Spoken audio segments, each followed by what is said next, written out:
అంటే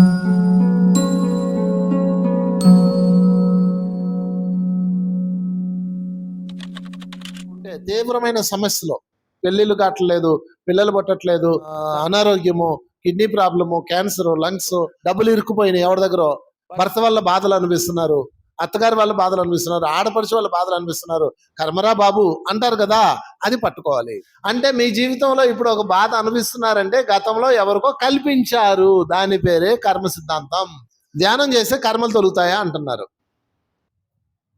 కర్మలు ధ్యానం చేసినప్పుడు ఏమవుతుంది, బుద్ధి వికసిస్తుంది కదా, బుద్ధి వికసించినప్పుడు వాడి ప్రవర్తన మారుతుంది.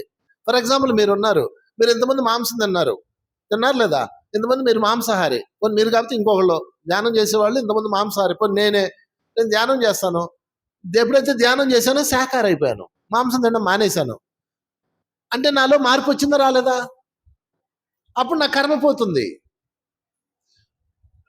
80% కర్మలు దీన్ని ఏమంటారంటే 3 పాయింట్లు చెప్తాను. ఆది భౌతిక తాపాలు, ఆది దైవిక తాపాలు, ఆధ్యాత్మిక తాపాలని 3 ఉంటాయండి. ఆది భౌతిక తాపాలంటే భౌతిక లోకం నుంచి ఏ సమస్యలు అయితే వచ్చినాయో మీరు ధ్యానము జ్ఞానము కలిగిన వెంటనే కర్మలు పోతాయి. ఇప్పుడు ఇంకా అర్థం కావాలంటే ఒక ఖైదీ ఉన్నాడు, ఒకడెవడో తలకాయ బలగొట్టాడు, వాడిని జైల్లో వేశారు. వాడు ఏం చేశాడు, జైల్లో అందరికీ సేవ చేస్తూ మంచిగా మారిపోయాడు. ఎవరితో తగ్గుపడకుండా అందరికీ, తోటి ఖైదీలందరికీ హెల్ప్ చేస్తూ, అదంతా క్లీన్ చేస్తూ, ఊడుస్తూ తుడుస్తూ మంచిగా మారిపోయాడు. అప్పుడు జైలు ఏం చేస్తాడు, వీడు సత్పరివర్తన వచ్చింది వీడికి అని చెప్పి వాడిని రిలీజ్ చేస్తారు. ఉరిశిక్ష పడ్డాడు కూడా సత్పరివర్తన వస్తే రిలీజ్ చేస్తారు. మీరు పేపర్లో చూసారు కదా, సత్పరివర్తన గల ఖైదీలు విడుదల చేయడమైందని రిపబ్లిక్ డే అప్పుడు వాళ్ళని విడుదల చేస్తారు. ఎందుకు విడుదల చేశారు, సత్పరివర్తన వచ్చింది. అలాగే ఎప్పుడైతే ధ్యానం చేస్తారో బుద్ధి వికసిస్తుందో, జ్ఞానం వస్తుందో, సత్పరివర్తన వస్తారాదా. మీరు చూపించండి, ధ్యానం చేసే వాళ్ళల్లో ఎవరు కూడా శాకాహారంలోకి వచ్చి ధ్యానం చేసే వాళ్ళల్లో హింసా ధోరణి ఉండదు. ఎవరిని నాశనం చేయాలని కానీ, ఏ జంతువుని చంపాలని కానీ ప్రయత్నం చేయరు కదా. అంటే వాళ్ళలో మార్పు వచ్చిందా రాలేదా. మార్పు వచ్చినప్పుడు విశ్వ నియమం ఏంటి, భారతదేశ చట్టంలో నియమం ఏంటి, తప్పు చేసిన వాడికి శిక్ష ఉంటుంది, నేరం చేసిన వాడికి శిక్ష ఉంటుంది. ఓకే, శిక్ష అమలు చేసినప్పుడు వాడి పరివర్తన కనుక చెందితే శిక్ష రద్దు చేయొచ్చు, ఉందా లేదా, మన చట్టంలో ఉందా లేదా. అలాగే విశ్వ నియమం కూడా పాపం చేసిన వాడికి కర్మ ఉంటుంది. ఆ కర్మను అనుభవించేటప్పుడు వాడిలో పరివర్తన కలిగిందనుకో, వాళ్ళలో మార్పు వచ్చిందనుకో, కర్మ దగ్గం చెయ్యి అని విశ్వ నియమం ఉంది. అందుకని ధ్యానం చేసేటప్పుడే మీకు తెలియకుండా జ్ఞానము ధ్యానం వచ్చినప్పుడు మీరు మారిపోయారు. మారిపోయినప్పుడు కర్మలు ఎందుకు ఉంటాయి, ఇంకా కర్మలు దగ్గమవుతాయి. 80% ఎంత, ఇంకో 20% ఉంది. 20% మొండి కర్మలు ఉంటాయి, చాలా మొండిగా ఉంటాయి. ఆ మొండి కర్మలను పోగొట్టుకోవాలంటే నువ్వు ఇంకా పరితపించాలి, ఇంకాస్త సాధన పెంచాలి, మూలంలోకి వెళ్ళాలి. దానికోసం నేను ఒక విధానం తయారు చేశా, దాని పేరే కర్మ ధ్యానము. మీరు ఏం చేయాలంటే రాత్రిపూట నిద్రపోతారు కదా, ఎలాగో నిద్రపోయేటప్పుడు ధ్యానంలో కూర్చోండి. స్టెప్ నెంబర్ 1, మీకు ఎంత పెద్ద సమస్య ఉన్నా పడుకునేటప్పుడు ధ్యానం చేయండి. ఎలా చేయాలి, కళ్ళు మూసుకొని శ్వాసను గమనిస్తూ చేయాలి. మధ్యరాత్రిలో మెలకు రావాలి మాస్టర్స్ అని కోరుకొని పడుకోండి. మధ్యరాత్రిలో మీ మెలకు వస్తే లేచి కూర్చోండి. ఓకే, స్టెప్ నెంబర్ 2, లేచి కూర్చున్నాక మధ్యరాత్రిలో మీకు మిమ్మల్ని ఎవరో వచ్చి లేపినట్టు మెలకు వస్తుంది, ఈ రోజే చేయండి, పోనీ వాళ్ళ ఇంటికి వెళ్ళి చేయండి. మధ్యరాత్రిలో ఎవరో నిన్ను తట్టి లేపుతారు, లేచి కూర్చొని 10 నిమిషాలు ధ్యానం చేయి. 10 నిమిషాలు, ఎక్కువసేపు కూడా వద్దు, 10 నిమిషాలు అలా శ్వాసను గమనిస్తూ కూర్చొని ఏం అడగాలంటే, మాస్టర్స్ నేను ఇప్పుడు ఈ బాధపడుతున్నానంటే ఎప్పుడో ఏదో కర్మం చేశాను, నేను చేసిన కర్మను నాకు చూపించండి అని అడగండి. లేదా దీన్ని దాటే మార్గాన్ని చూపించండి అని కూడా అడగండి, మీ ఇష్టం. మరలా అలా ధ్యానం చేస్తూ నిద్రపోండి, అంతే. మీకు కళ రూపంలో వస్తుంది మీరు ఏం చేశారో అది. అర్థమైందా. ఫర్ ఎగ్జాంపుల్ నేను నా అనుభవం చెప్తా. నేను ఇది 20 సంవత్సరాల క్రితం తయారు చేశా ఈ ఫిలాసఫీ. నాకు తలనొప్పి ఉంది, మైగ్రేన్ ఉంది.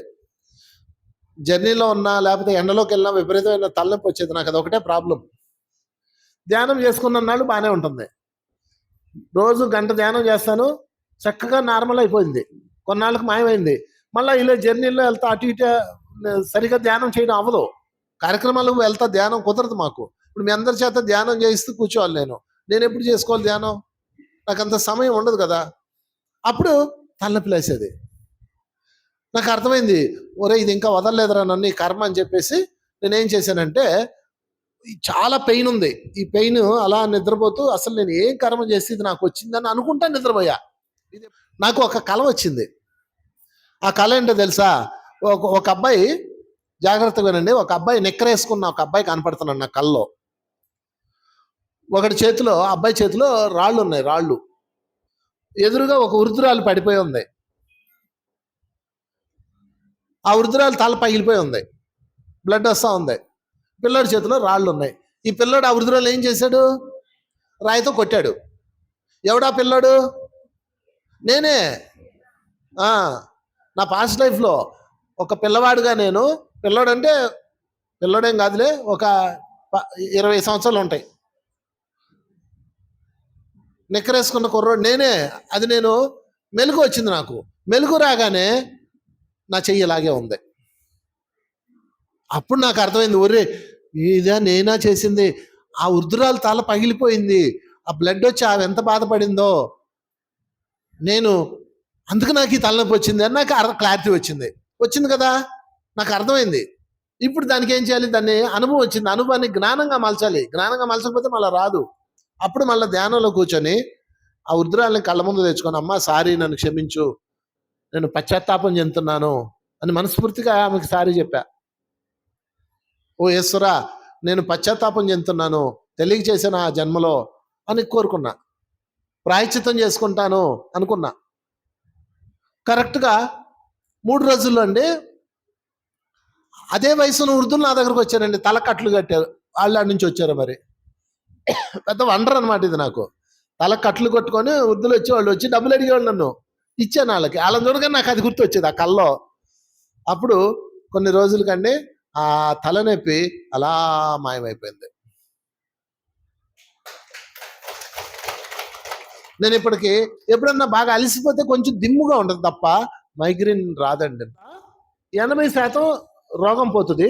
ఇంకా పోలేదంటే ఇంకొంచెం సాధన పెంచి మూలంలోకి వెళ్ళాలి. మీరు మూలంలోకి వెళ్ళి ఎక్కడి నుంచి ఇది నాకు వచ్చిందని పట్టుకొని దాన్ని రిలీజ్ చేయాలి. దీనికి ధ్యానమే కావాలి. ధ్యానం లేకుండా మీరు ఏం చేయలేరు. ఆనాపానసతి శ్వాస యొక్క శక్తితోనే ఇవన్నీ చేశాను నేను దీని మీద ఫిలాసఫీ తయారు చేశాను. ఇప్పుడు కొన్ని వేల మంది కాదు, లక్షల మందే తమ కర్మలు పోగొట్టుకొని ఆనందంగా ఉన్నారు. కరోనా సమయంలో అయితే ఐసీలో ఉన్న వాళ్ళు 2000 మంది పైగా ఐసీలో ఉన్న వాళ్ళని బయటకు తీసుకొచ్చాం మేము. మాకు ఒక బృందం ఉంది, దాదాపు ఒక 70-80 మంది, 100 మంది పైన ఉన్నారు.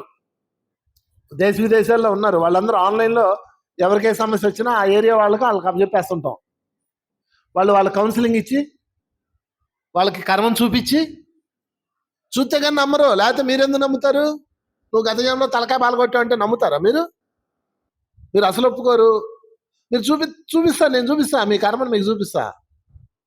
చూసిన తర్వాత పశ్చాత్తాపం రావాలి. ఆ పశ్చాత్తాపం అన్న అగ్నిలో కర్మ దగ్ధమైపోద్దండి. ఏ సమస్య ఉన్నా సరే, మీకు ఇవాళ నుంచి ప్రాణం మీద ఉన్న సమస్య అయినా సరే ఇవాళ నుంచి స్టార్ట్ చేయండి. 41 రోజులు, 41 రోజులు కూడా అక్కర్లా నాకు. మీకు 11 రోజులు సిన్సియర్గా చెప్తే 11 రోజుల్లో దారి చూపిస్తా. నిన్న ఒక ఆమె చాలా పెద్ద ప్రాబ్లం వచ్చింది. చెప్పు నీ ఎక్స్పీరియన్స్. మా మాస్టర్స్ వీళ్ళందరూ, ఇదిగో ఈ మేడం వాళ్ళందరూ వీళ్ళు ఆన్లైన్లో చెప్తుంటారు, చెప్పకూడదాం వీళ్ళకి. ఈమె ఒక ఆమెకి క్యాన్సర్. ఆమెకి నాకు ఫోన్ వస్తే వెంటనే మాస్టర్ని అలర్ట్ చేశా, వీరికి ఇచ్చాను. ఈమె కర్మవిపాకం చేయించింది. ఏం జరిగిందో చెప్పు. మాస్టర్స్, తనకి ప్రాబ్లం ఏంటి అంటే, ఒక కర్మ చూసుకుంది. ఆ కర్మ చూసుకున్న తర్వాత సార్కి కాల్ చేస్తే సారు ఆమెకి కర్మ విపాకం చేయించమన్నారు. చేయించిన తర్వాత 2 డేసే కర్మ విపాకం చేయించాను. ఆమె 3వ రోజు హాస్పిటల్కి వెళ్తే 3 డేస్ బ్యాక్ ఆమెకు బైపాస్ సర్జరీ చేయాలన్నారు, హార్ట్ ప్రాబ్లం ఉంది అని. 3 డేస్ తర్వాత ఈ కర్మ విపాకం 2 డేస్ చేసిన తర్వాత ఆమె 3వ రోజు మళ్ళీ హాస్పిటల్కి వెళ్ళినప్పుడు డాక్టర్స్ అసలు ఆమెకు ఎలాంటి ప్రాబ్లం లేదు హార్ట్కి అని చెప్పారు మాస్టర్స్. అలా ఆమె తన కర్మ నుంచి బయటపడ్డది మాస్టర్స్. మాస్టర్స్ అయితే నాకు హెల్త్ ఇష్యూస్ ఉండేవి. అయితే థైరాయిడ్ ప్రాబ్లమ్ వచ్చిందనమాట. మామూలుగా దాని సింప్టమ్స్ వల్ల నేను హాస్పిటల్‌కి వెళ్తే థైరాయిడ్ టెస్ట్ చేయించుకున్నప్పుడు థైరాయిడ్ బార్డర్‌లో ఉంది. ఖచ్చితంగా మెడిసిన్ వాడాలి అని చెప్పారు. చెప్తే అంటే ఇది కర్మధ్యానం వల్ల అసలు మనం ఏం చేశాము? ఎందుకోసం ఇదొచ్చింది అని నేను 11 డేస్ ఆ క్వెషన్ వేసుకొనే కర్మధ్యానం చేశాను. నాకు కర్మ చూయించారు. ఆ కర్మలో నేను అంటే గొంతుకు సంబంధించి వేరే వాళ్ళకి అలా ఇబ్బంది పెట్టిన కర్మ చూయించారు. కానీ నేను 11 డేస్ ఆ కర్మ చూయించిన తర్వాత కర్మ విపాకం చేసుకున్నాను. కానీ నాకదేమీ క్లియర్ అవ్వలేదు. అసలెందుకు మళ్ళీ నేను కర్మ విపాకం గూడా చేశాను. నాకెందుకు క్లియర్ అవ్వలేదు అని మళ్ళీ అదే క్వెషన్ వేసుకొని మళ్ళీ చూయించాను. మాస్టర్స్ కలలో నాకు టెస్ట్ పెట్టారు. దాంతో పాటు ఇంకో కర్మ చూయించారు. అంటే మనము ఒక సమస్యతో బాధపడుతున్నప్పుడు దానికి ఒకటే సమస్య ఉండదు. 2 ఉండొచ్చు, 3 ఉండొచ్చు, ఇంకా ఎన్నో ఉండొచ్చు. తెలియదు మనకు. కాబట్టి మళ్ళీ అది టెస్ట్ పెట్టారు. ఆ టెస్ట్‌లో ఫెయిల్ అయ్యాను. నెక్స్ట్ కర్మ చూయించారు. మళ్ళీ ఎప్పుడైతే నా లోపల రియలైజేషన్ వచ్చిందో, పశ్చాత్తాపం, పరివర్తన, ప్రాయశ్చిత్తం ఇవి చేసిన తర్వాత 11 డేస్ అయిపోయిన తర్వాత మళ్ళీ టెస్ట్ చేయించుకుంటే థైరాయిడ్ ప్రాబ్లమ్ అసలేమీ లేదు మాస్టర్స్. అసలు ఏ మెడిసిన్ వాడకుండానే నేను అది క్లియర్ చేసుకున్నాను. ఇలాంటి నా దగ్గర 10,000 కేసులు ఉన్నాయి. ఒకటి కాదు, రెండు కాదు. ఏదేమైనా తీవ్రమైన కర్మలు ఏమన్నా ఉంటే, తీవ్రమైన సమస్యలు, పెళ్ళిళ్ళు కావట్లేదు, పిల్లలు పుట్టట్లేదు, లేకపోతే అనారోగ్యము, కిడ్నీ ప్రాబ్లము, క్యాన్సరు, లంగ్స్, లేకపోతే ఎక్సెట్రా ఎక్సెట్రా ఏమైనా పెద్ద ప్రాబ్లమ్స్, డబ్బులు ఇరుక్కుపోయినాయి ఎవరి దగ్గర, వాడి దగ్గర మీరు ఇరుక్కుపోయారు, అన్నిటికీ మీరు ఒకటే మాట మాట్లాడతారు, కర్మరా బాబు అంటారు కదా, అది పట్టుకోవాలి. భర్త వల్ల బాధలు అనిపిస్తున్నారు, అత్తగారి వాళ్ళ బాధలు అనిపిస్తున్నారు, ఆడపడుచు వాళ్ళ బాధలు అనిపిస్తున్నారు, లేకపోతే నీ భర్త మరొక స్త్రీతో వెళ్ళిపోయి నిన్ను రోడ్డును పడేశాడు, అన్నిటికీ కారణాలు ఉన్నాయి. నా దగ్గరకు ఒక ఆమె వచ్చింది. ఒక ఆమె వచ్చి, ఆమె సార్ మా డబ్బులన్నీ పోయినాయండి. ఏమైనాయి అమ్మా? నా డబ్బుల్ని వాడు నా మిత్రుడు నమ్మేసి ఇచ్చానండి, నమ్మేసి వాళ్ళకి డబ్బులు ఇస్తే మోసం చేసిందండి నన్ను, మా డబ్బులన్నీ పోయినాయండి అని చెప్పింది. నేను ఆమె ప్రశ్న అడిగా, అమ్మా ఇప్పుడు నీ డబ్బులు తీసుకుపోయింది కదా, ఆమె కర్మ అనిపిస్తుందా అనిపించదా అని అడిగాను. అనిపిస్తుందండి, దేవుడు అనేవాడు ఉంటే అనిపిస్తుంది అంతే. ఇప్పుడు అనిపిస్తుందా లేదా? ఇప్పుడు అనిపించట్లా, దర్జాగా బతుకుతుంది నీ డబ్బులతో, నువ్వు మాత్రం బాధపడుతున్నావు. ఆమె రేపు అనిపిస్తుంది, నువ్వు ఇప్పుడు అనిపిస్తున్నావు అంటే అర్థం ఏంటి అని అడిగా. అర్థమైందా? నువ్వు ఇప్పుడు అనిపిస్తున్నావంటే అర్థం ఏమిటి చెప్పండి, ఏంటి అర్థం? ఇంతకుముందు ఏదో చేసావు.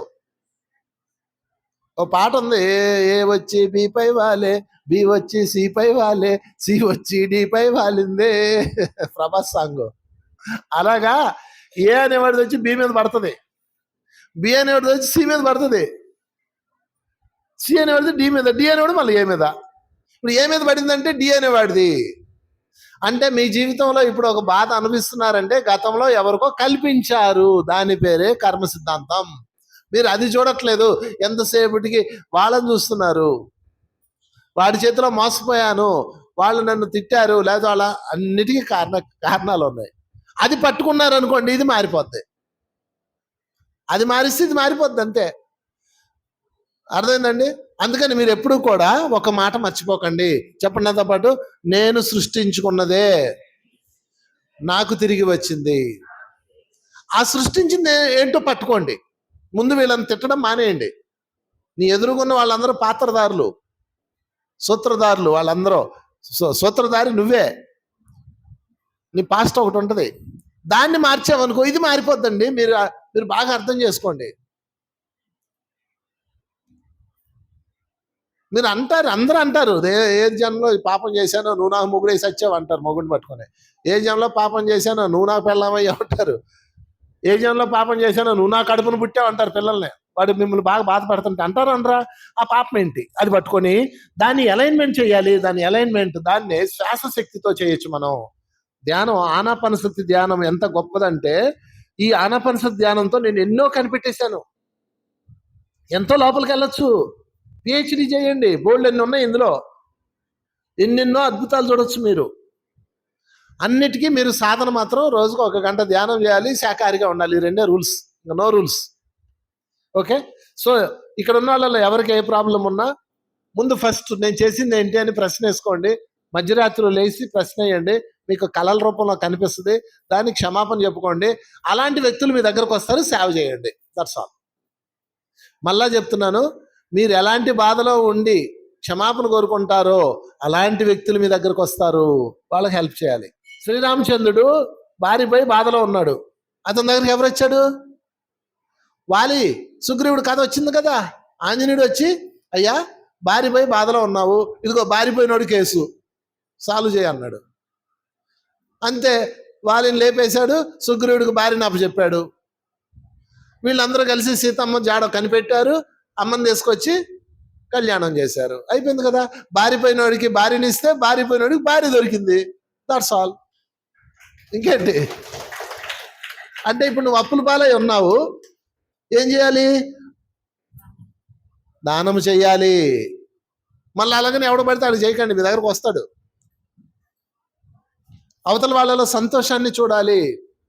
నేనే ఇంత పెద్ద కష్టంలో ఉన్నానే, పాపం అది చిన్న జీవితం అని వీలైనంత సహాయం చేయాలి. అప్పుడు మీకు ఆర్థిక సమస్యలు తీరుతాయి. ఓకే. ఎందుకంటే మీరు పెద్ద కర్మ మూట పెట్టారు, ఆ కర్మ మూటను కొట్టాలి అంటే అలాంటి సేవ చేయాలి. మొన్నటిదాకా మాంసం తిన్నారు, బాగా కోళ్ళని మేకల్ని ఇరుచుకొని ఆ మూలుగుల్లో పుల్లబెట్టి లోపల ఉన్న ఎముకలో పుల్లబడిచి తిన్నారు లేదా? మరి ఇప్పుడు ఆ నొప్పులు వస్తాయి, మోకాళ్ళ నొప్పులు, నడుము నొప్పులు, తుంటి నొప్పులు ఎందుకు వస్తాయి? అందుకని ఏం చేయాలి?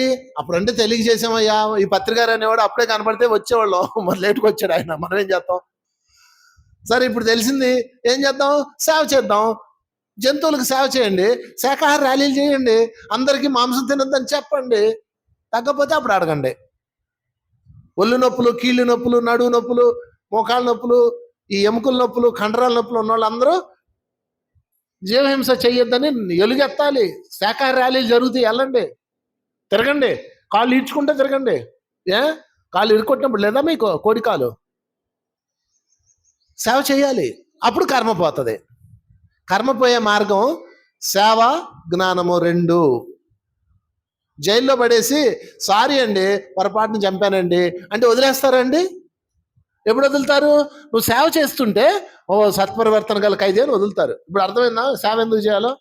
అందుకని చక్కగా మీరు ధ్యాన సేవ చేయండి, ధ్యాన ప్రచారం చేయండి, శాకాహార ప్రచారం చేయండి. Thank you.